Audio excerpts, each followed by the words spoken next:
কোন ওয়াক্তের সালাত ছুটে যাওয়াকে ধন সম্পদ ও পরিবার পরিজন ধ্বংস হয়ে যাওয়ার সাথে তুলনা করা হয়েছে? ক ফজরের সালাত, খ আসরের সালাত, গ মাগরিবের সালাত, ঘ ইশার সালাত। কোন ওয়াক্তের নামাজ যদি কারো ছুটে যায় তাহলে সে তার ধন সম্পদ পরিবার পরিজন ধ্বংস হয়ে গেল, এই তুলনা আল্লাহ রসুল করেছেন। জি আলহামদুলিল্লাহ, এর উত্তর হবে খ আসর।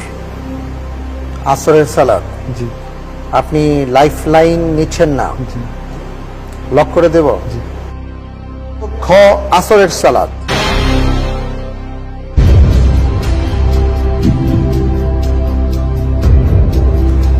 মাহমুদুল হাসান ভাই, আপনি এবার যে উত্তরটি